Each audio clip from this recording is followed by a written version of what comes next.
Hello everyone, thanks for joining. I'm Phil and this is Designing the New Usual, Sparking Sustainable Movements, a broadcast partnership between Designit and the Index Project, live from Blocks in Copenhagen, Denmark.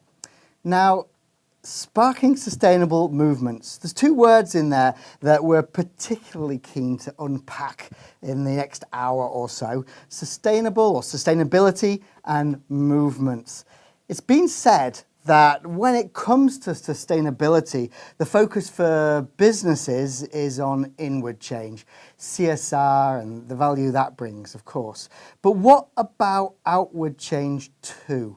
What if the new usual for creating sustainability was about sparking movements around businesses, inward and outward? You could also be forgiven for thinking sustainability was about reducing with emissions and temperatures and all the important things there. But it's also about increasing, and education, equality, rights are all something we want to increase. And that's something the UN's 17 Sustainable Development Goals set out, that duality they set out quite clearly. You could take that further a little bit and say there's a duality in the approach you take as well. Are you proactive or are you reactive? Is your glass half full or is it half empty? It's all too easy to bash what's not being done, but today I can tell you that we are glass half full people. What can be done to start a movement around sustainability will be our focus. My and your curiosity won't be going solo, I'm grateful to say. Thankfully, we're joined by guests in the studio and on video who are also glass half full people, already innovating on sustainability. In sports, in medtech, in packaging, social justice and textile innovation. That's quite the mix. First up, let me introduce the panel. First up is Michael Michelson. Michael is Commercial Manager and Sustainability Lead at packaging company and Index Award 2021 finalist Paboco. Working with reshaping and rethinking collaboration, he engages global partners to make Paboco the world's first 100% bio-based and recyclable paper bottle. Paboco works with global partners like Coca-Cola and L'Oreal, if you didn't know, and there's really a drive for creating change. Also joining Michael is Nasera Ahmed, Senior Director of Sustainability at global health innovator Coloplast. With over 13 years of experience in strategy and business integration of sustainability, Nasera knows how to walk the walk, you could say. Working across the globe and within different industries, she's passionately working towards a future of circular economy, climate action and equal opportunity. We also have a third panellist with us who's not quite here yet, is racing from the train. That's Anna Jensen. So I'll do a little introduction later when Anna joins us as well. Also joining us via recorded video will be Kerry Huang, who's the Chief of Staff to Pangaya's Brand and Impact SVP, and Wael Ashawaf, who is the CEO and co-founder of civil rights app Rights. Plus, there'll be some shared thoughts from our own people at the Index Project and Designit as well to add into there.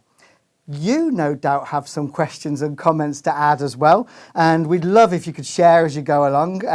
We're bringing a somewhat Danish perspective to things, or a Scandinavian perspective, because this is from Denmark, but we have some global contributors as well, and we would love you to contribute as well. So please do. You can do that in the chat next to the video stream, and we've got some of the team who will be picking up your thoughts there and passing them on to us. Honestly, we'd love to hear from you, so please do. Don't hold back. Right, so one of the many threads that links our guests today is not only a sustainable mindset, but not only recognising the importance of partnerships and community in building that sustainable mindset, but also having the ambition to actually do something about it. And do and doing seem to be some important words here, taking action, if you like. And action is probably what we need right now, both in sustainability, but also in this broadcast. So we'll get moving. There's a lot to cram in. And we'll start by framing some of the challenges that we're facing from a handful of my own colleagues at Designit, actually, who are going to share some thoughts on sustainability from their perspective.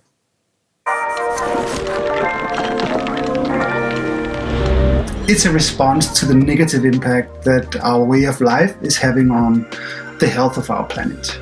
It's not looking too good, so it's really an existential type of problem. As designers, I see an important role in asking good questions. And maybe the first question we need to ask is, what future should we prepare for? Because the way that we've built the global economy and historically measured business success has led to the over-exploitation and depletion of those natural resources, as well as generation of an increasing amount of waste and environmental pollution.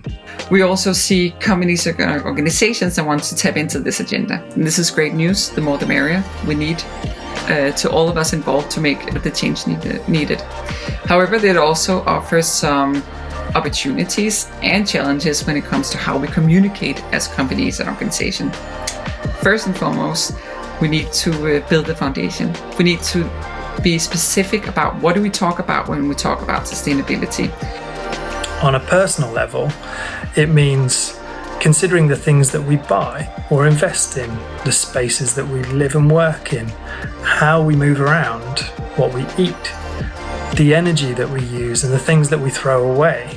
That's because what we do as individuals, but especially what we do as parts of communities, shapes behaviors, influences decision-making, influences policy creation, and keeps companies accountable.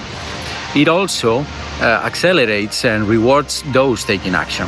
So it can be super tricky for consumers to navigate what are actually sustainable choices and what are the actual actions. So when a company says that they are focusing on sustainability, how much and what are the actions that they're doing?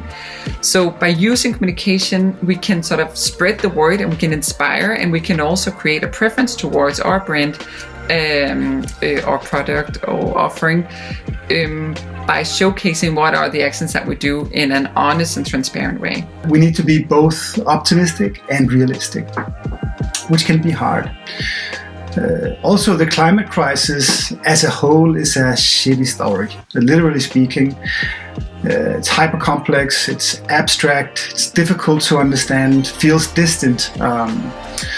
So there's so much to be done just to make that more relatable. And in addition to asking good questions, I think that should be a key focus area for us as a design community of thinkers and doers. We need to dare to experiment, and we need to dare to think differently. And what study shows is that consumers are not expecting companies and organizations to be perfect, but they expect them to be honest. And when they find that they're greenwashing, brands and companies are really being punished by consumers. So it's about creating transparency and honesty, and talk about the flaws and challenges ahead can be a strength in the communication for companies. The SDGs has been a super important framework in this context, but we also need to figure out how we can facilitate the right types of projects, partnerships and types of collaborations that cuts across silos, disciplines, because no one really can tackle this and move ahead in isolation. We shouldn't be cynical about the impact of our actions, of our role as parts of communities. It is a great source of hope and optimism.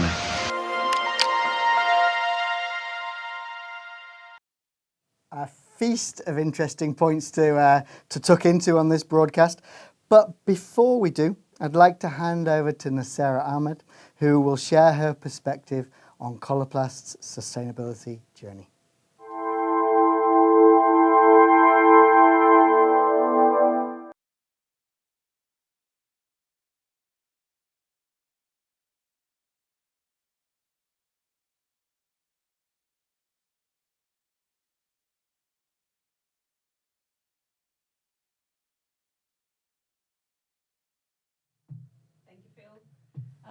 So it's a pleasure to be here. So I'm really glad that I'm talking to all of you and also to all the lists out here as well. So I will try and present what does that mean when I say sustainable growth leadership. So first and foremost, if I have to really just talk about Coloplast itself, I mean, we've been a company since 1957. We are a medical device company, and we make medical devices for people that have very intimate healthcare needs. So you could say, for ostomy reasons, continence, wound and skin care, intervention urology. And we are a global company, so we are actually based out of almost 41 countries, so in all various different markets.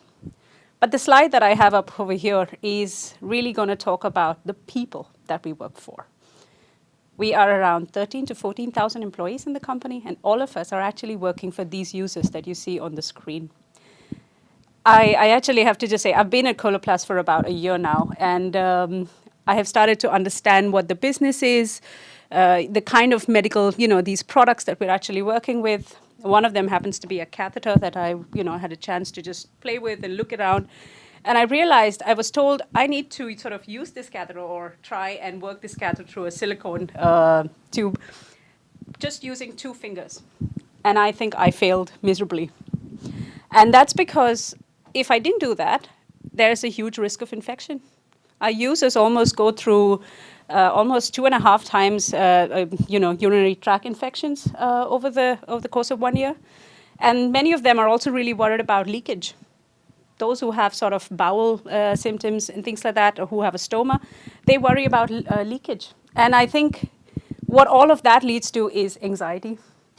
I've been listening to some of our users, and they really have talked about how sometimes they don't leave their homes because they think they will have this kind of a problem, and then, it'll be so embarrassing. And I think over this year, I've really understood what it is that these products are actually catering for. It's these users who have a medical condition. They can't live without these kind of products. And yet, as a company, we want to do something to make sustainability easy for them. And that's why I would say in the last 1 year, we launched our strategy a year ago. It's called Strive 25, Sustainable Growth Leadership. What does that mean? It means we want to be a growing company. We want to cater for more users. But at the same time, we want to do it in a sustainable way. And that's why, if you see in that slide, sustainability is a key element of our 2025 strategy. It is one of the key enterprise themes as well. What it means by, let's say, having sustainability as part of the strategy is the governance of this has changed. We have our top management. So actually, our executive leadership team is the Sustainability Steering Committee.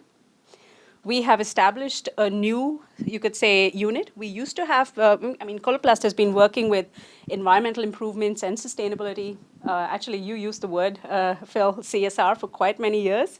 But now it's a lot more. So this duality that you talk about, creating inward change and outward change. And at the same time, as I go along, I can talk about how we're working towards increasing certain things and reducing some things. So this is what our strategy is about. The focus of these 5 years is, of course, environmental improvements of our products and also our production. So that is the key part. It is living up to our mission, which is to make life easier for people that have intimate healthcare needs.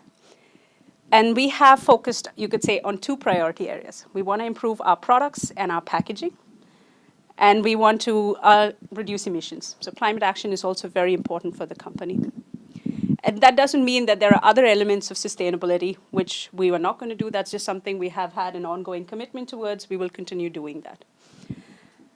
The good thing about this, the new governance and the new setup of the company is that we have actually committed that we will spend around 250 million Danish kroner over the course of these 5 years to not only add the right resources across the company, so increase competencies where we don't have, but also support projects that needs to drive these changes. And also, specifically when it comes to reducing emissions, move away from fossil-based to renewable sources. Then I have to go back to the users, bring you back to who are the people we're actually working for. The thing is, in a medical device company, we are a very, you could say, heavily regulated company. So we need to have certain priorities very clear. Product safety, clinical performance. Use, you could say, easy to use products or safety for the users, that's key. We cannot compromise on that. But then how do we, when we were making the strategy process, we were also thinking, how do we actually make this easier for our users? what do we provide to the users that actually they can feel that they're contributing to this journey or this movement. So this strategy period, we will focus on identifying new materials, so new alternative materials, also support the new recycling technologies, the development of new recycling technologies, and then partnerships. That's the key. I mean, I'm really happy to be in a panel like here where we get to meet fellow people who are working with sustainability and then talk about partnerships. I'll take you through a few things that we're doing, and this is where I can talk about what you said, Phil, about increasing and reducing. So this slide is a lot about increasing. So when we are trying to make products for our users, that is about, how do we improve these products that's actually supporting the sustainability aspect of the products. We want to increase the amount of renewable materials we use in the products. So it's really increasing the amount of recycled content in our packaging, using bio-based material in our packaging. And then also we want to design our products, at least a huge part of our legacy products, in such a way that the packaging is recyclable. So almost 90% of our packaging should be recyclable, which means when our users do get the products, they have the possibility of recycling the packaging. So converting, again, as I said, to renewable materials, or currently we have, multi-layer polymers, so try and make it or design it in such a way that it should be single layer. And I want to be very clear when I say packaging out here, most people assume it's the boxes in which your products come in. But that's what we call tertiary or secondary packaging, and that's already made of cardboard, which is a renewable source. What we are focusing on is primary packaging, which is actually a part of the product. It actually helps keep the sterile barrier of the product. So when we want to change that, it really means redesigning the product. And this is where we use the eco-design principles in how we are designing products. Even in our pipeline, in our innovation pipeline, we are constantly looking at eco-design and trying to embed it. So less material, more renewable material, less waste, and of course, anything that contributes to less climate change. The other part of this is our production waste. So when you make, you could say, physical medical devices, there is bound to be some amount of medical, or you could say, production waste that happens. And here, actually, we set a target last year that we wanted to recycle 50% of our production waste. We already met that target last quarter, because we did find a partnership where we met with a certain supplier that could actually help us with downcycling, mixing our production waste with rubber materials and creating floor grounds for kindergartens and play areas. So now we are working on upgrading this target, and when we launch our new sustainability report in October or November, that's when you will be able to see the new target as well. That's what we're doing to increase, I would say. Then comes what we're doing to reduce. So of course, emissions and climate action, that is the key. Everyone's talking about it. We just had the new IPCC report, so we know it's the thing. So last year, we committed to the business ambition for 1.5 degrees, which is basically the future we would like to see based on the Paris Agreement. And we already have some targets that we have set up. So from our own production, we want to be a carbon neutral production. So we want to move towards 100% renewable energy. So that's not just electricity, but also phasing out the use of natural gas. So we use natural gas in our heating. And that's where we have actually committed some money to phase that out. So move towards either electric heat pumps or go for a biogas sort of sourced gas. That's what we're doing in our own production. But then there's a lot, you could say, in our value chain emissions that we are looking at. Some of it is, of course, to do with, what kind of business travel did we do? How do we send our products? How do we reduce air freight? We want to move towards electric vehicles and so on. But the key part that we have found is actually emissions from all the raw materials that we buy. So that's where this is, I would say, the partnership with our suppliers comes into play. And that's, so we have set up a sustainable supplier program within the company, which means we are evaluating all our suppliers. And that's also another program that we will keep updating on how we will actually, let's say, start the right dialogues with our suppliers to reduce emissions.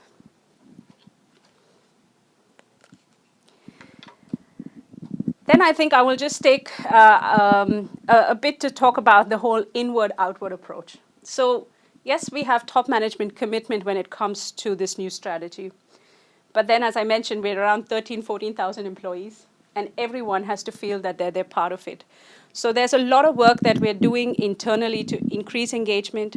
Actually, when we also did the strategy work, we did do an entire idea campaign internally in the organization to sort of ask, what are your feelings? What are your thoughts? What kind of ideas do you have to all the employees, and see if we could actually include that in our strategic ambitions. So that is one thing that we are doing, drive internal engagement to help us also achieve our milestones. But then there's also a lot that we do externally as well, so outward.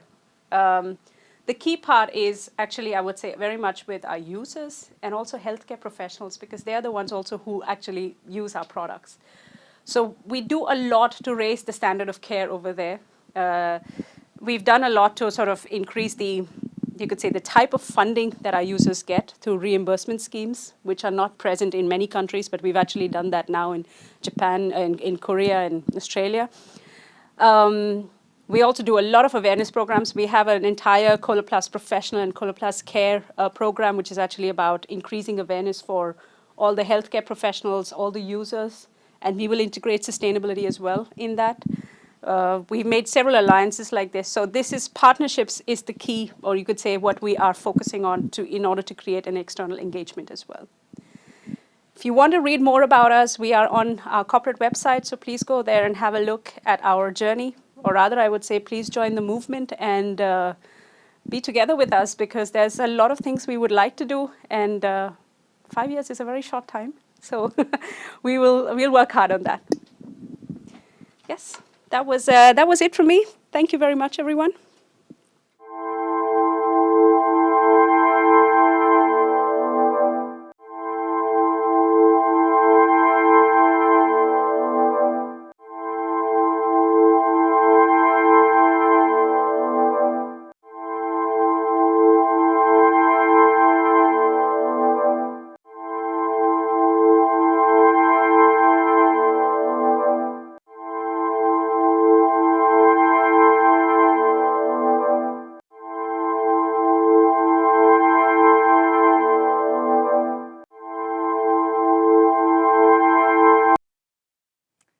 Hi, and we're back. Thanks very much, Nasera. Lovely stuff. There's lots to chew on in there. I was particularly interested to hear about partnerships and the inward and outward, and some of the things we mentioned earlier as well. This is a moment where I'd like to bring in all our panellists and also be able to introduce Anna Jensen, who has joined us as well. Hi, Anna. Let me give you a little introduction to Anna as well, as I did with Michael and Nasera. So, Anna, you're the head of sustainability at Danish football club AGF, which is Aarhus, my home city, actually, if anybody would like to know that. With more than 10 years of experience in the festival industry, you were hired to jumpstart an environmental strategy for the football club in 2020.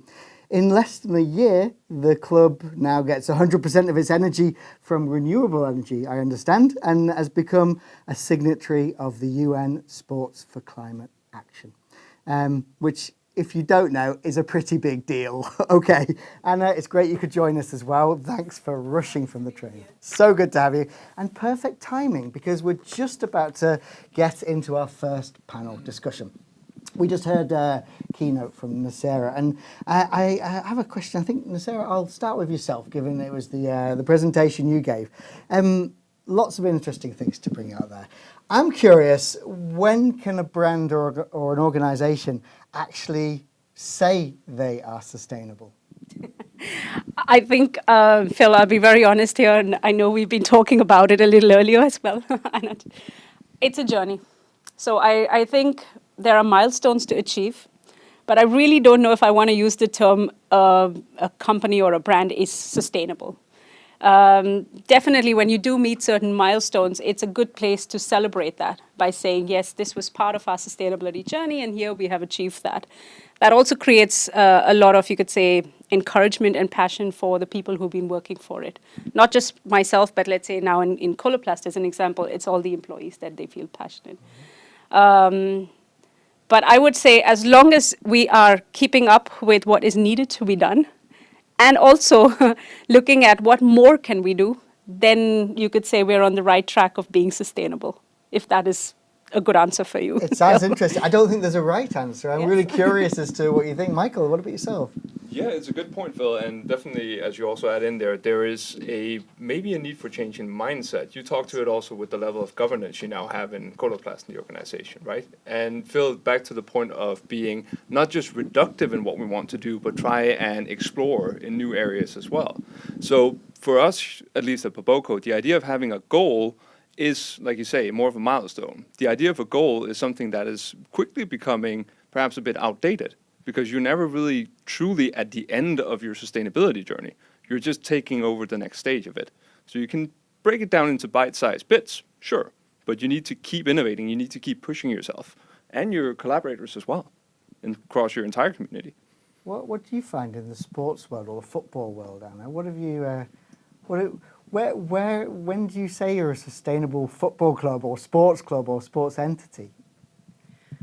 Well, I agree. That's a difficult term to use at all.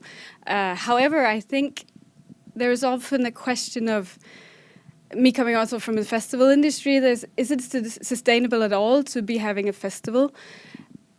And that's just that's like a non-question, because we do have festivals, we do have businesses, we do have football clubs, and I don't think the answer is that we shouldn't have our businesses or have our clubs or football clubs or whatever, but we should try and improve, definitely, and we should be on this journey. And I totally agree. It's not a question of, are you sustainable? It's a question of, do you know what you're doing? Are you trying to improve? And what are you looking at in the future? So it's actually reflecting on the possibilities, both of yourself, but also what you can do is what I'm hearing. I'm going to flip it round now and ask that, so we're talking about the when can you say you're sustainable, or the reflections on that.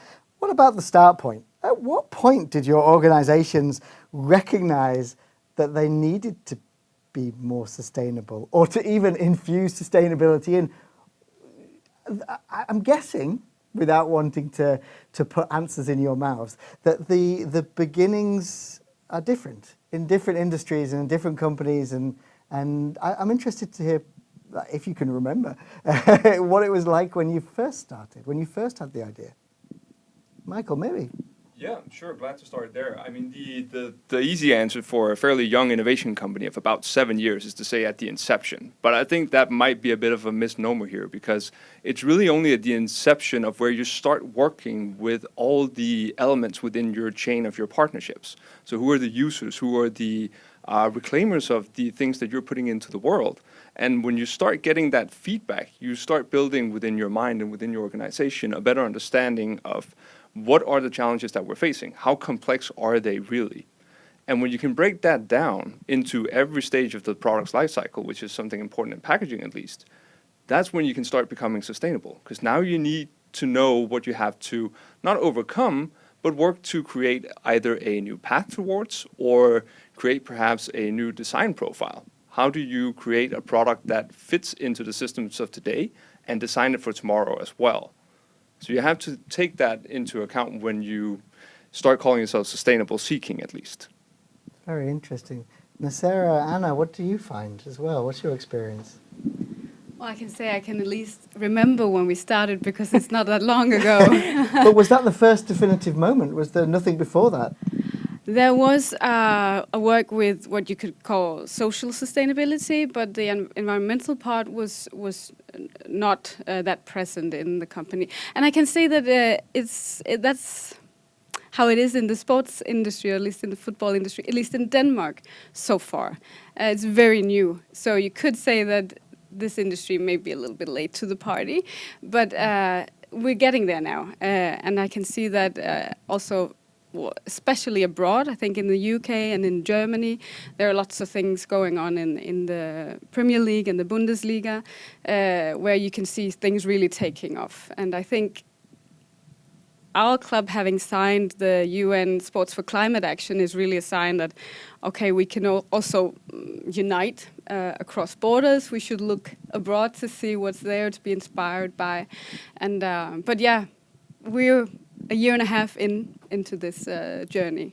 Very fresh. We'll come back and talk about that a little bit later. How about yourself, Sarah? Just before we wrap up for the next. I'm going to be a little provocative and say, well, this is what is really sustainability. That's what I'm going to start with, because every time what I also hear you at, there's nothing wrong with that, but everyone's thinking environmental improvements is sustainability, which is not wrong. But there's also something about, as you said, the social impact as well. I mean, I think that is also the use and need as well that you said, Michael. That's the key part where a company like Coloplast also started off with. It's a use and need that they were trying to solve. So, and sustainability or sustainable is about finding that kind of a lifestyle, right, for us and also for the planet. So I think in that sense, from a Coloplast perspective, we started several years ago, I would say from the conception of the company as well. Yeah. But of course, there's been much more highlight in the recent years on knowing that we have a boundary to work with. If we want to have a comfortable lifestyle, whether it's us or users or anyone, we also have certain planetary boundaries that we have to adhere to. And thereby, I would say that's why you have a lot of action that's happening these days, and you could say a stronger governance around it as well that's working around. Really interesting stuff. I'd like to unpack a little bit of that further, but first I'd like us to take a little pause, save the energy for our next session. Speaking of change in industries, Pangaea is a material science company on a mission to save our environment. In fact, they actively say in their branding, we are starting a movement designing a better future, which is pretty fitting for our broadcast today. So we caught up with Kerry Huang, Chief of Staff to their Brand and Impact SVP, to find out just a little bit more.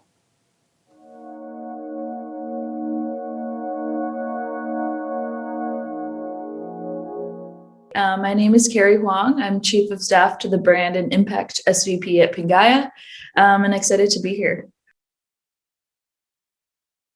So Pangaea, what we call ourselves, is a direct-to-consumer material science company. And what that means is we bring different types of textile innovations as well as patents to the world through everyday products. So for example, we have a product coming out that's made out of fruit and plant fiber, out of banana and pineapple leaves, and using that in fibers of fruits to replace cotton. And our mission essentially is to introduce these new technologies to showcase to the consumer as well as the industry that you can choose more sustainable alternatives. And ultimately, hopefully, we will be an earth positive company in the next few years.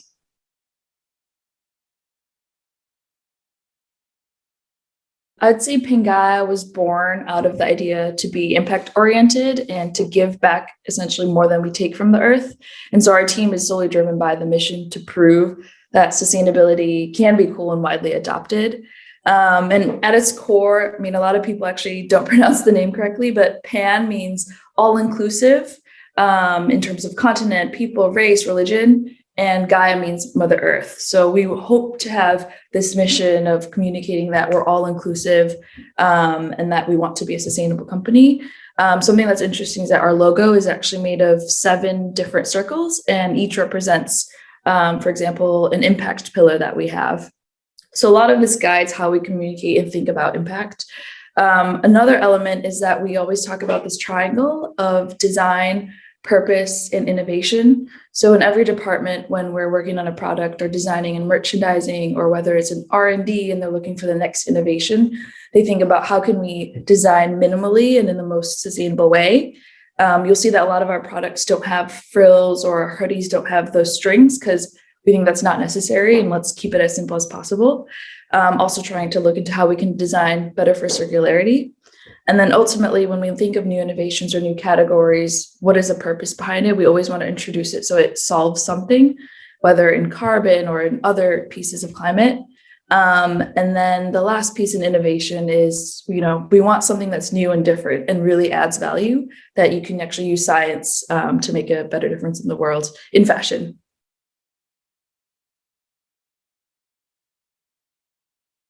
We have this product text block that we call it on all of our products, and it's 1 to 2 sentences that explains what the product is made of. It's made out of organic cotton using less water, et cetera, et cetera. And to me, it's kind of like an analogy to the food industry. You want to be able to read on the nutrition label really quickly what's in your in your food. So why can't we do that also with apparel?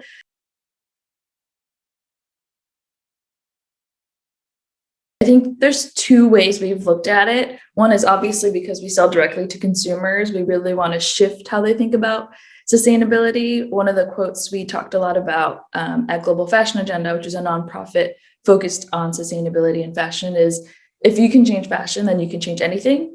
And I would say that Pagaya is more of a material science company that does way more than just clothing and fashion. But I really like that quote because it shows if you can push consumers to think differently and see that there are more sustainable alternatives in what they wear and in what seems to be cool, then you can change so much more. But I would also say that another goal is to push the industry to do better, because there's so much more that needs to be done, and that's the biggest step change. And so we've talked a lot with different brands and other partners, and we're building out a B2B arm to provide more sustainable solutions that they can also use in their products. But I think it's exciting to say, hey, look, there are innovations out there. Like, what else can you guys come up with to make the world a better place?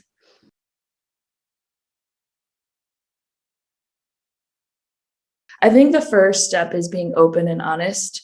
We're all trying to do better and do good, and no one has the perfect 100% sustainable solution.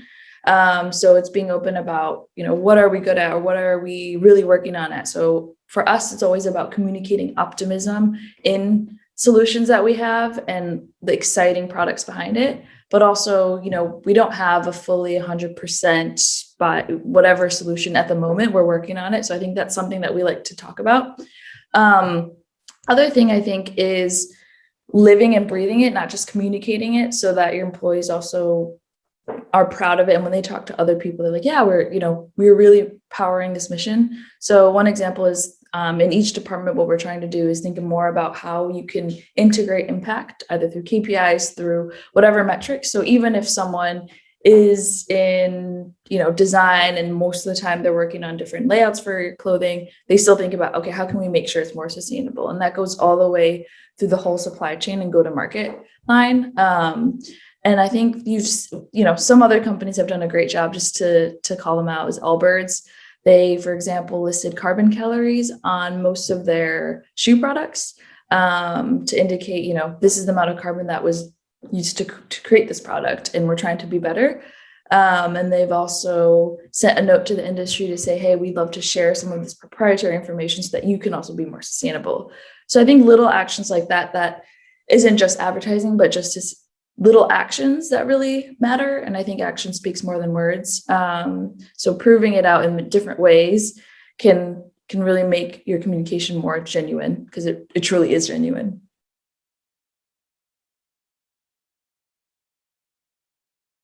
I would say there's a couple first steps. Is one, internally, the leadership really has to buy into it.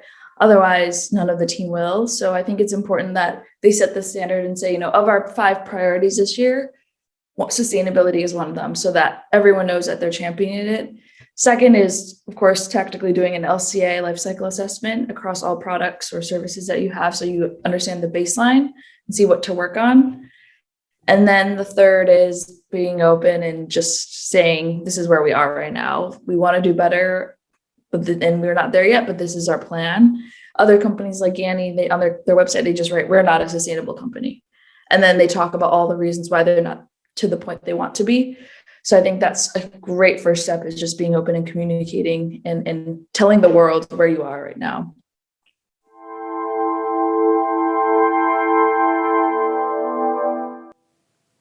Thanks very much to Kerry for joining us there. And actually, Kerry talked about openness and honesty from brands about where they're at with sustainability in their journey now. And I'd love to turn to the panel who's with me again today. Hello. We enjoyed that, I think. And it feels like there's a vulnerability, if you like, in saying you need to be more sustainable or to do more, or you're not doing enough. Has that ever come up in Paboka's journey, Michael? Definitely. We pride ourselves by having a pretty clear idea of what we want to do in time. We want to be 100% bio-based. We want to be fully recyclable within the paper stream.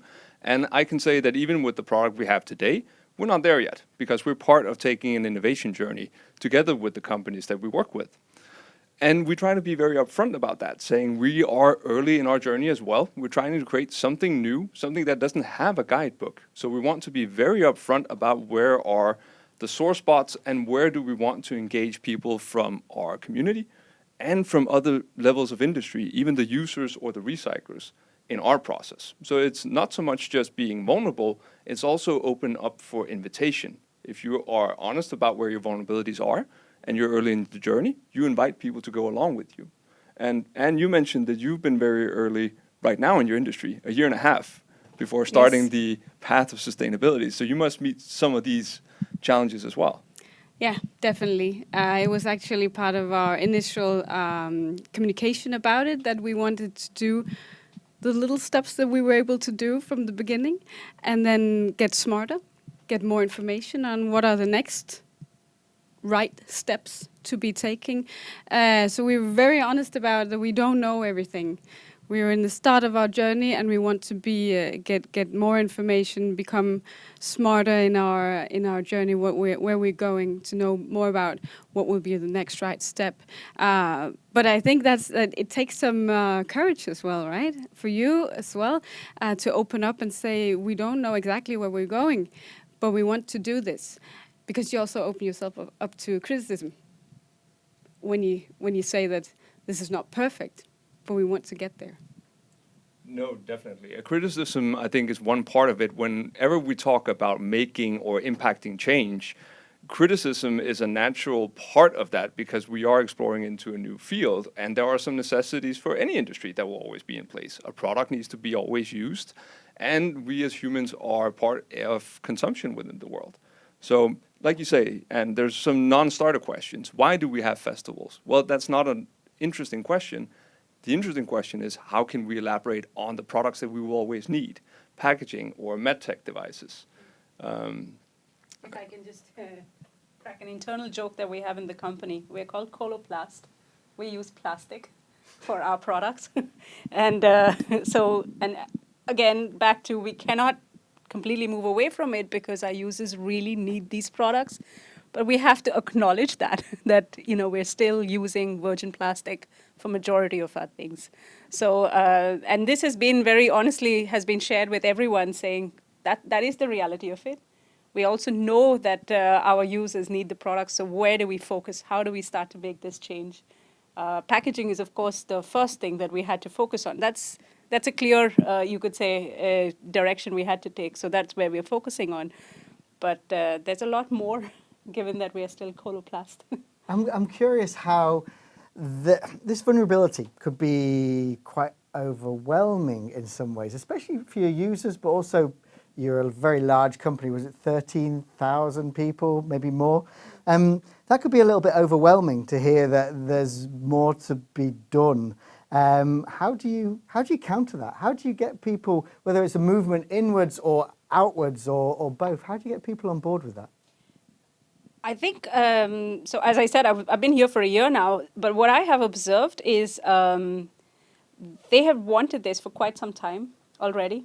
Our users have been asking for it, the amount of packaging they receive, whether they can do more with it. These are people with intimate healthcare needs and they want to work with sustainability or they want to do something. Then, of course, we have a responsibility. We have to do something for that. And then having talked to the number of people that I have now talked to during these Corona times, being able to go to office and actually talk and meet people, each and every one of them has said, what can we do in a smart way as well? Because, and I use the word smart because designing these products, it takes, since we are in a design setting here, so it's important to mention that. It's not straightforward because you have to keep in mind that the human body is different, you're catering for things like that. So it's been like, people have really gotten creative in how do we do things. So I think that is yeah, it's been, if that answers the question, that's what's been driving us in that way. It feels like there's a real kind of everyone's ready to roll their sleeves up and Yes, start trying yes, to do that's something. the feeling I've been getting. What about football fans then, Anna? I mean, it would be an unfair assumption to say football fans, would they care about sustainability? My guessing is they're all quite young and they really care. Well, you're on the right track, I think, because it's a very normal, I should say, assumption that football fans, do they even care? I don't think so. But the reality is that, well, at least in Denmark, most of us are football fans or football interested or have kids that play football or whatever. So many people are involved with football. And to say that they shouldn't be interested or care about the environment or sustainability would just be, it's false. It's simply, I don't know, it's old school maybe. I think it's at least not right. Old school narrative. Just old school narrative. Something that's been drummed into us. Yeah, kind of saying that it's a niche, that you can say something very specific about, that these people do not care about environmental stuff. It's not right, because it's so many people. You can't say anything, any one thing that is true about them. So, and at least also what I've experienced during this last year is that our fans, our community is interested and is engaged and do want to do good. It's not, maybe they don't know what to do, but then they look partly to the football club to say, okay, what can we do together? So that's just picking that up. But that, I think, is a really interesting point coming from both sides here, that there is such a level of caring and involvement and from inside and outside the organization to know what do we need to do or what can we do. And showing vulnerability is a call to action in that regard. It is not in the past to put yourself just to critical acclaim, but it also helps to involve partners that you might not be aware are within your organization or external to it as well. True. Mm? When you start talking about it, you open yourself up for the discussion. Can I just say I'm really curious, being a sports fan myself. Yes. Can you tell us a little bit about what it is that you're doing, or the steps that you've started or initiated? Yeah. Well, the steps that we did from the beginning was changing to 100% renewable energy as a power source. That was one thing. That's actually quite easy. That's maybe one of the few low-hanging fruits that we talk about all the time. Then we started a waste separation program within the stadium. So coming to the football game, you're asked to sort the waste on the way out in 4 different types of waste.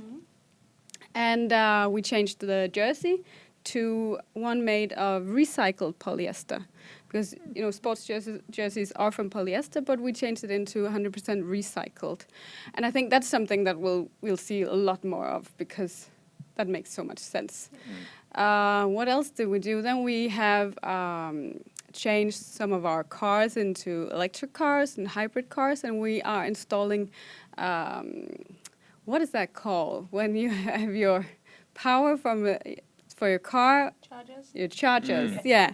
Installing chargers in our parking lot very soon. So those are some of the, it seems like obvious things, but you have to kind of start doing them, right? Yeah.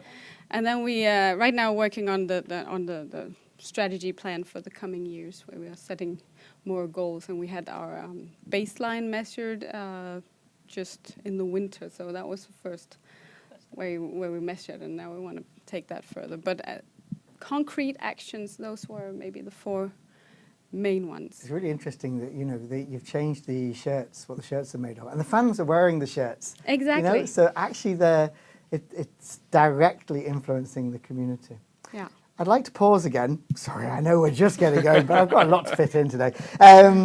Okay, let's take a moment to hear from the Index Project now, who of course are co-running this broadcast with Designit as well. The Index Project having their 9th cycle of their Index Awards next month. The biannual prize, which has been running since 2005, awards 5 different designs within the categories body, home, work, play and learning, and community. We mentioned earlier Pabocco is a finalist, isn't it, Michael? Exactly, yeah. We're rooting for you. So here's CEO Lisa Chung to give you an introduction to the finalists in the work category. Let's take a look. Our mission at the Index Project is to mobilise and promote designs that improve life for people all over the world. We do this partly through the Index Award, a biennale that we're celebrating for the 9th time this year. This year, we have 9 finalists in the running for the work category prize. To date, we see ingenious designs addressing the same issues that we've seen a decade ago. Meanwhile, others are addressing challenges that we're only just starting to grasp. From the very tangible and practical to online systems and future thinking, here are some incredible designs you get to discover. This is Biome, who grow environmentally regenerative and natural insulation from mycelium. Sustainable farming has long waited for an impactful solution to manage weed, and this is where the farm droid FD20 comes in. Potrero Digital is a network of digital trade schools aiming to include, educate and support low-resource people over the age of 16. ReGlove is a smart system that produces recyclable single-use gloves as an alternative to disposable plastic gloves. Sehat Kahani is a health tech company aiming to democratize health. They're not only making healthcare more accessible, but also creating an all-female network of doctors. Even the world might be tired of Zoom calls, Spatial has found a way to make it more fun and encouraging for collaboration through truly unique virtual spaces. The Tembu platform was built for community members to view, analyze, and generate insights from the collected environmental data on the platform. The Billy system is the first garment recycling plant in Hong Kong, helping brands and organizations revive excess inventory, unused raw materials, or textile waste. Lastly, we have the X-Vision Spine System, an AR navigation system enabling surgeons to visualize patient spinal systems in 3D and do surgery while looking at the patient and not on the screen. Thank you for listening in on these solutions. We hope that you gain some insights and inspirations to help you on your sustainability journey. If you want to discover more, go to our website, theindexproject.com/award. Thank you. Good luck to all the finalists. 30th of September is when the winners are announced. There'll be a digital live stream of it for you to catch as well. So keep an eye on the Index Project's social media for more about that. So from awards, we'll now take a leap to social justice. Wael Ashawaf's company Rights is out to help people know and protect their rights. The company's innovation has also been recognised as one of Fast Company's world-changing ideas. So I can't wait to see this. Here he explains the thinking behind the company, what it sets out to achieve, and how it came about with sustainability at the heart of it.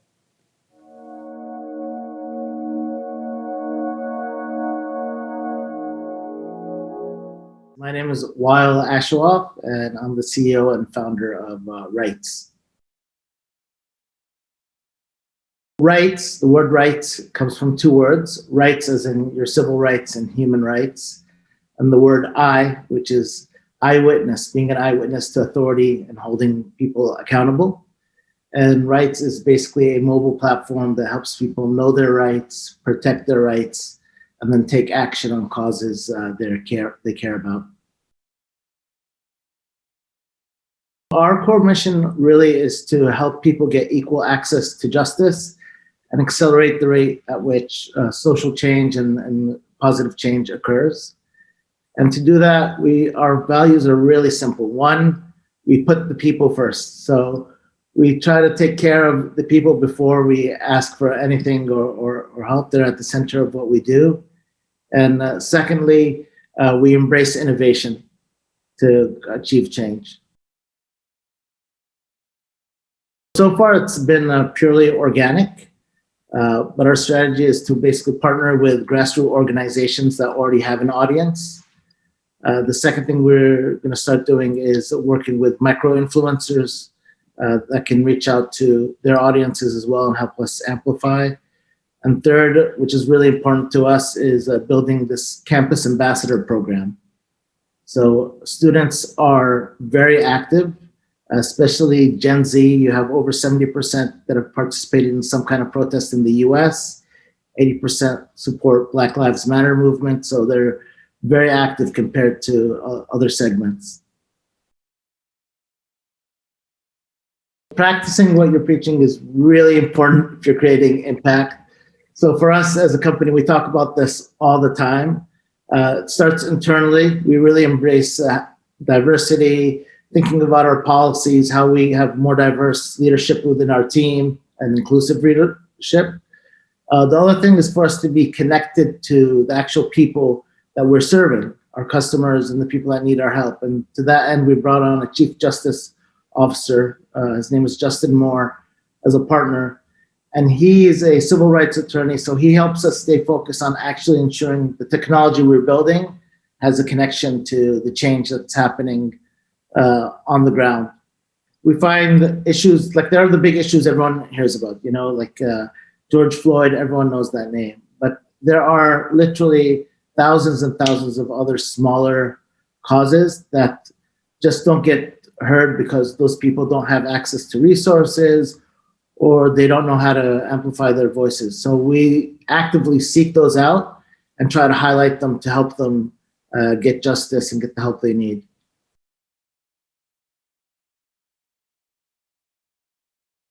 Have an intention and make a decision to make this part of the DNA of the company. It's not enough to just do this as something you do as a one-off exercise or just set aside some money and do it once and move along. So that means thinking how to create authentic change. A lot of the criticism that we're hearing on the market is that employees and customers feel a disconnect between what companies say they want to do and what they stand for and what they actually do, right? And I saw a really interesting post the other day that said, don't show me your mission statement and your value statement. Show me your employment numbers. Show me your wage discrepancy. Show me your data, like the information, right? So I think that's really important for companies to be authentic and do that.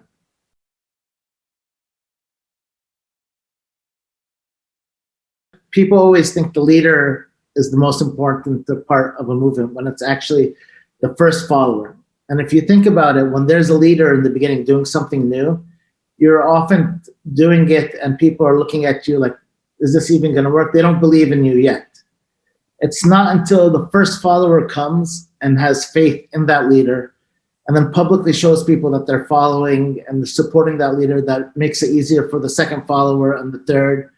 And soon you have this movement because people are seeing the followers following you. So if you find someone that has a good cause, you supporting them as a first follower is just as important as the leader taking the lead. So I encourage you to support the smaller voices.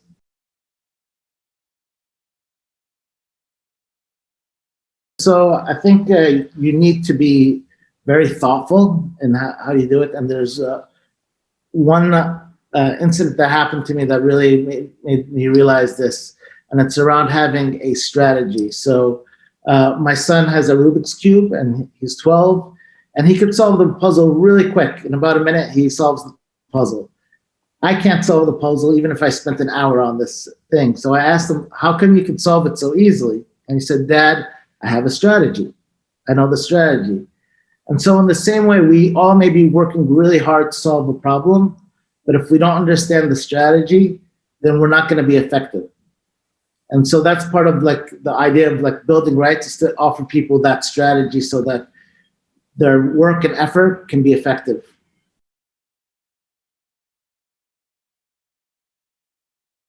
I can break it down into 4 steps. First step is just grab these 4 people in your company, have your decision maker, CEO, someone from sales and marketing, someone from HR, and someone from operations. And discuss with them what is important to their stakeholders. So your employees, your customers, and to the company. Then second, have them go back, talk to those people, and come out with some low-hanging fruit to implement. And then just choose the simplest thing that your company can implement. Could be as simple as like giving a day for volunteerism to your employees. And then third, measure it. And lastly, celebrate the wins publicly so that your employees can see that it matters, your customers can see it matters, and you can create the cycle.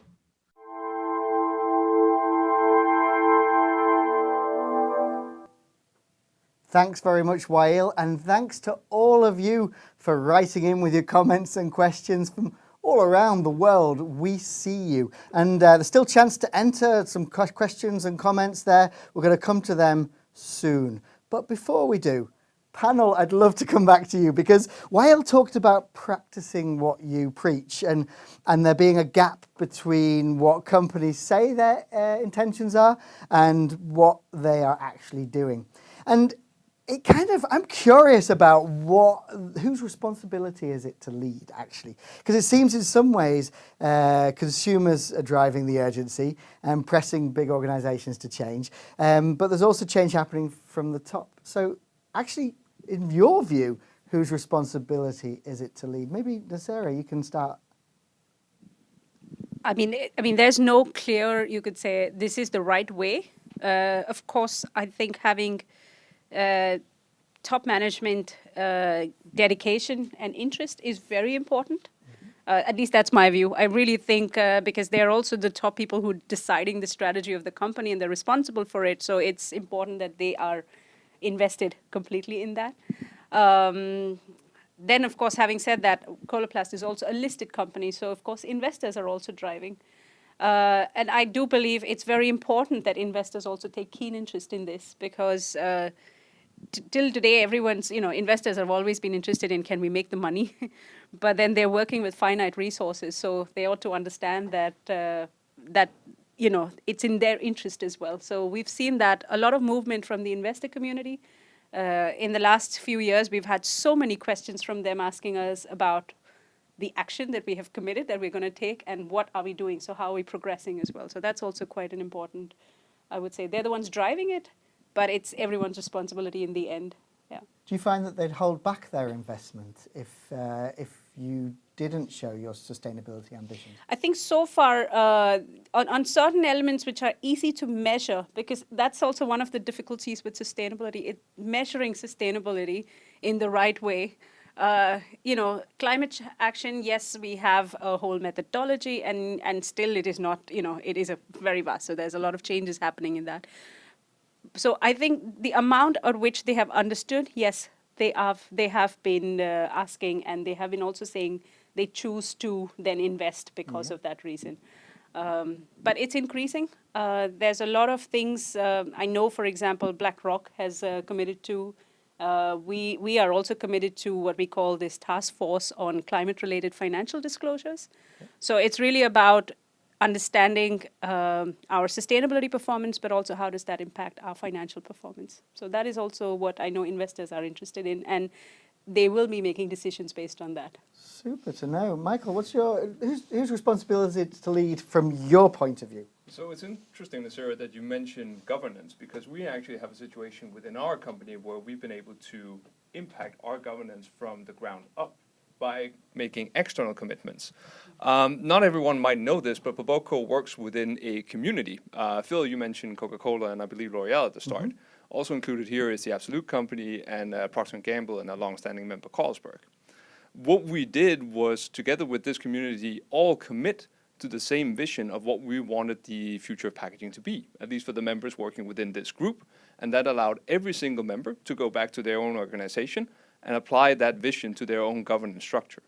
So by that way, we made an external commitment, took it with us back home, and then anchored that within ourselves. So you can have a couple of passionate change makers, really, within the organization impacting the governance directly.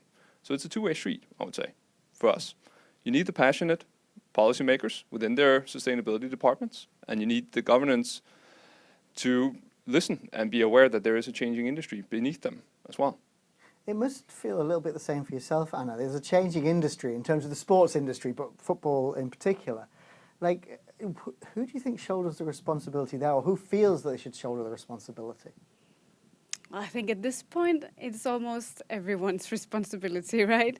But I think also with a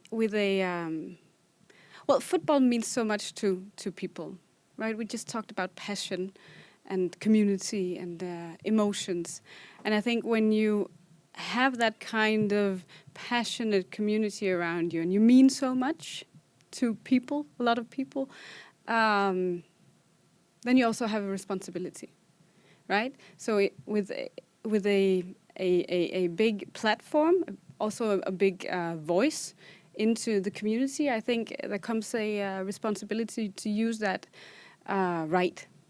And then what is right? I'm not sure, but at least to also try and inspire and maybe impact on something else than what is maybe seen as the core, which is the football in our case. But I think once you have so many people committed to what you do, support, and they stay loyal through also hard times, I think you also have a responsibility to use that for something else. But yeah, otherwise I completely agree. We have to have top management, board invested in this, and the strategy has to be anchored at the top. Yeah, it's interesting. Oh, please, Michael. Can I jump on that? Because I think there's an interesting, what I'm catching here as well, which might go across industries, is that while this may have been a reactive approach initially to a spark that came from outside, our users or consumers, what it has done is basically light a fire underneath the organization so that we now have the chance to be more proactive in setting our strategy. We don't have to just wait for the surrounding world to tell us what they expect, because we now have the chance to impact it more directly ourselves before we have to get to that point. Definitely. And also because it is so complex. So you might not know, or the surrounding world might not know what there is to do, except they say, we want you to do better, but they can't say exactly this, do this or do exactly that. We have to find out what is the next right step. So yeah, definitely this dialogue or this collaboration to some extent. You're the one sort of setting the direction. Because we were just talking earlier about channeling their passion. Yeah. So you're setting the direction so they can channel their passion in the right way, not just for the sport, but also for everything else that surrounds the sport as well. So exactly, and that's also where the responsibility to make things clear and visible comes in, right? To make it easier to take part of this as well. Actually, just taking on from that, because you just mentioned clear and visible. One of the things that I've been feeling now, working with sustainability for several years, and also what you read in the media, what you see other people talk about, I think one thing I've always stood by: if it is measured, if it's reported, then that means something is getting done. If people are just talking about it, then it's just, and I hate to use the word greenwashing, but it could be more in that direction. So setting the direction and then measuring the action, I think that is also very important. And that is definitely, I would say, our responsibility. That's not our users or our consumers, but it is, I would say, the responsibility of the company and whoever has the role to drive that together with the company. It's very interesting. So part of taking action is actually being able to measure it and acknowledge it and be able to, and build on that, of course, be able to say, okay, we have come so far. Really interesting. I've got a little note here that I made for myself as well, because talking quite intimately about your own companies and organisations, but to what extent do you feel the responsibility to influence your own sectors and industries? And is there a role to play there as well, I guess? I would say definitively yes. There is a role, of course, to be, in some aspects, not just an ideal, but a bit of a lighthouse for those companies that are very dedicated to commit resources, to commit their vision to sustainability. Not in the fact that those companies should be applauded, but they should act perhaps as inspiration and should be accessible by other companies within the industry. There is a very archaic way of thinking that's saying, if I meet a competitor of mine, I should stop talking immediately. I think we're moving beyond that point. As you, Anna, stated, it is complex. There is no one single solution here that we're going to come with if we don't also start talking across even competitors to create simple principles that an industry can work around. There might be an aspect of our value chain that a competitor has already resolved, and we should definitely be able to leverage that. Exactly. And I think also when it comes to suppliers, we have to be more companies asking for services, right? Because then you'll be able to build a business around it, and we'll get there sooner if we are together in it. And this is maybe myself showing vulnerability as well. I mean, we are a medical device company, and I think our designers and our production and innovation, they are experts at designing the right products. But we are not material specialists, even though, yes, we have a team who are extremely, I would say, they're dedicated, they're very knowledgeable. But we need to, I mean, we can build our own competency to a certain extent, but unless we partner with, as you said, suppliers, maybe even, associations, and all competitors are linked to that, we're not going to be able to find the right solutions. So there is... In this sense, I think collaboration is the only way if we want to solve the bigger problem. Lovely. Well, I'm going to stop asking the questions myself now and actually throw out to the public who are watching as well. And we have some lovely questions coming in. I'm going to start with the first one is, how can I, as a simple employee, start the sustainable change in the company? Who'd like to have a go? I'm going to start with that, sorry. It's just because it's on my agenda and it's on my mind. I think to begin with, first and foremost, I know I said, yes, top management is key, responsible for setting the scene and also being invested in it. But bring yourselves right into that. So if there is a strategy, if there are milestones and ambitions, catch on to it. And you're smart enough to know what is your role in that. That is one thing. But then, of course, sustainability can be also achieved in smaller actions. Behavior changes. We're so used to, and I have to, applaud you for bringing your bottle over here, your paper bottle to drink water. We're so used to just, go pick up a bottle, drink that water. God, I've got to bring it into camera now. It wouldn't make sense otherwise. Yes. There you go. It is, after all, finalists, so it does make sense to have it with us. So I think it's just about the choices we make as individuals. While we're at work, outside of work, nowadays, of course, many of us are also working from home. So it's key about asking ourselves, like me as an employee, what do I need to do to join this movement and to contribute to this movement? And then, of course, ask the right questions as well. If you find that there is something you're not happy about or you want that change, then there are platforms, reach out, share, and I would say continue asking if you're not still happy about it. So there's some action that is taken in the end. Yeah, and if I could just quickly build on that, I would also say if you have the means or if you have people around you that could also assist you in that, make it measurable. Create this benchmark that we were discussing just before to see where is our starting point. It's an easy, actionable point that you can bring into your organization. You can make it very evidently clear what is your current status, and then you can work from there with slight improvement suggestions. Just make a 3-point action plan, even as a simple employee. This is something everyone can do with the field that they're really passionate or an expert in. Super duper. And even if you don't want to be the one driving the change, then be open to change your habits. I think that's something that we can all think of, that we have to be open to change our habits, because as you say, it's so deeply rooted within us that we just grab the plastic bottle, have a meeting setting that we all know. What if we could do something a little bit different? Very nice. Keep the mic up there. And I have a question for you here from the audience as well. Anna, what's your thoughts on sharing the values of inclusiveness, equality and sustainability through the big voice football has?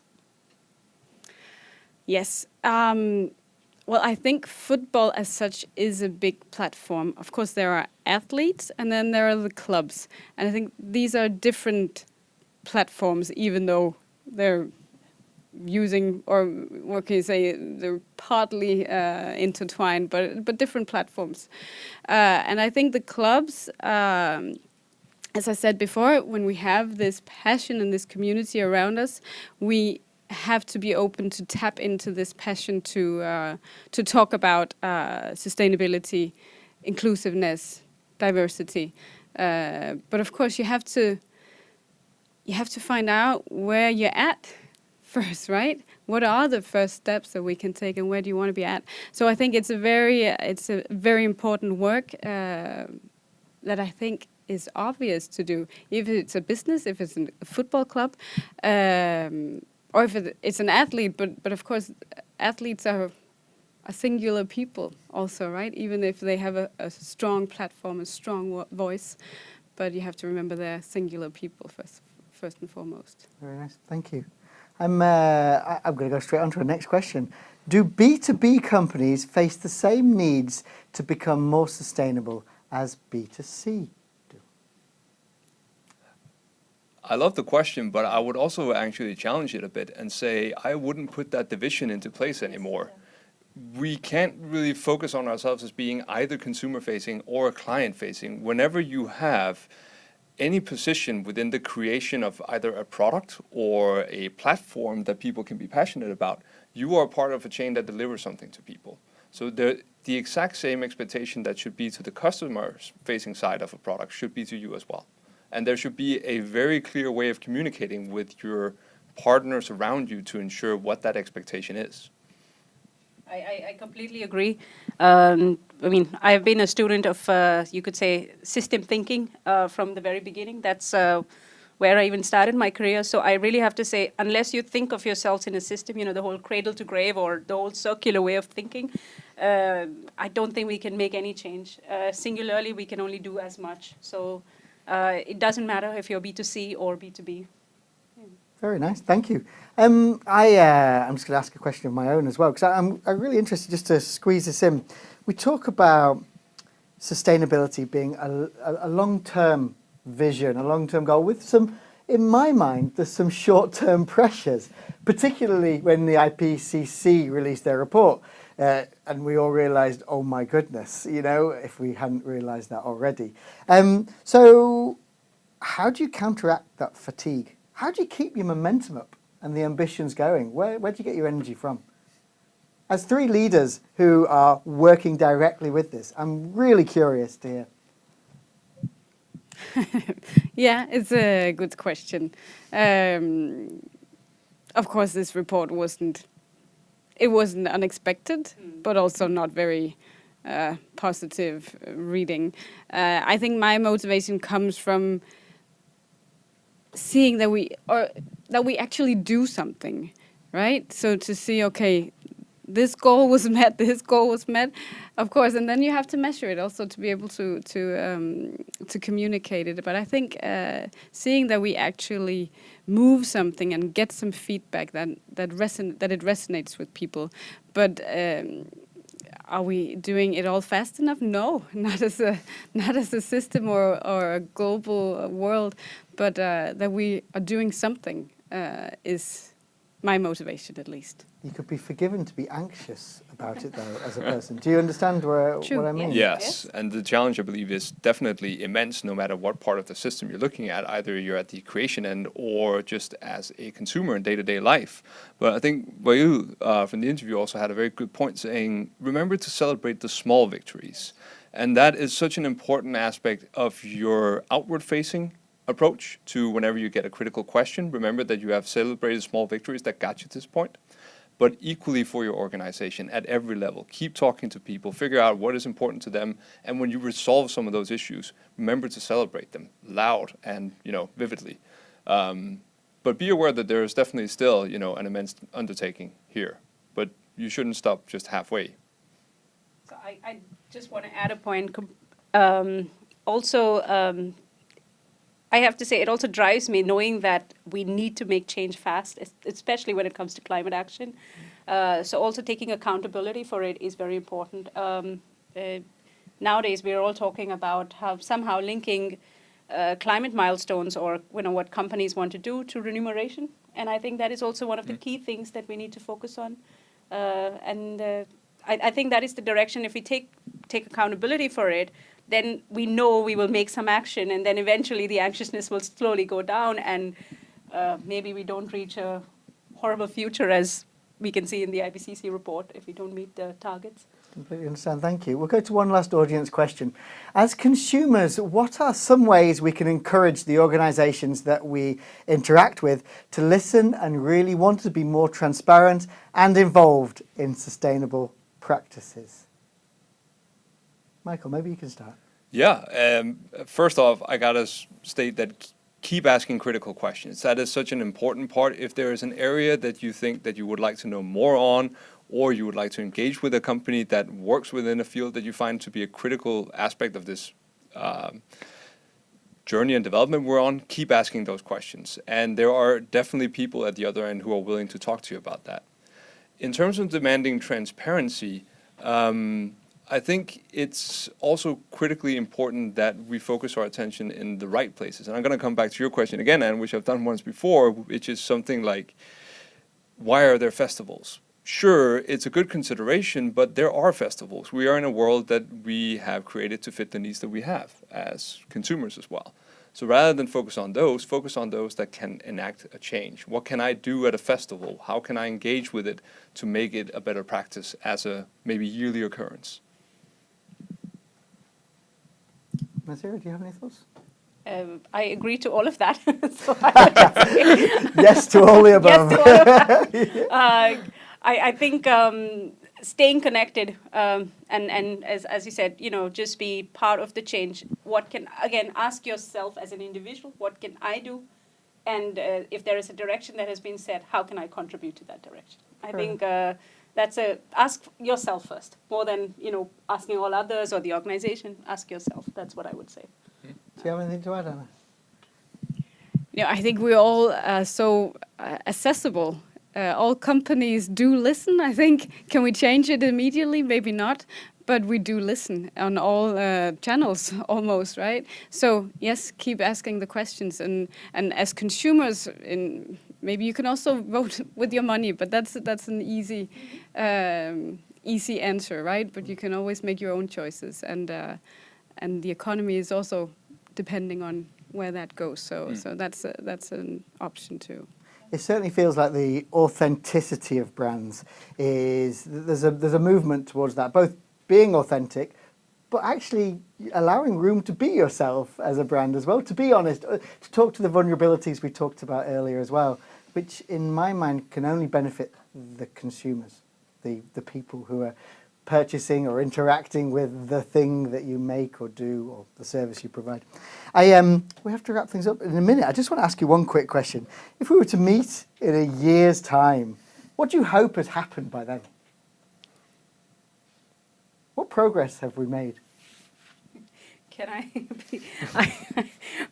even before we started this, I think, Michael, you and I got talking about your paper bottle and what kind of material you were using. Maybe we're already talking partnership. I don't know. I'm just trying to say, we come back to you with some partnership update. Partnerships, that's music to my ears. That's fantastic. Yeah, and just to follow on that, I mean, just conversations like the ones here today, if they can engage any member out there that are thinking, maybe I have something to contribute to that. Maybe I could join this community and be, the future recycler of paper bottles, or I could help Coloplast with some of their considerations that they have for their strategy they put to 2025. It's just a matter of reaching out and connecting and building the partnerships, building on the knowledge that it is a complex system that we have to tackle. Thank you. Thanks. So, that's unfortunately all we have time for. Thanks to our panel. Nazira, Michael, Anna, thank you so much. And thanks for being here to share your thoughts on sustainable movements more than anything. And also to Kerry and Wael for joining us on video. Thank you so much for taking the time to share your perspective on the world as well. And of course, thank you to you for tuning in. It's so much appreciated and frankly wouldn't be possible without you. The questions and comments have all come in.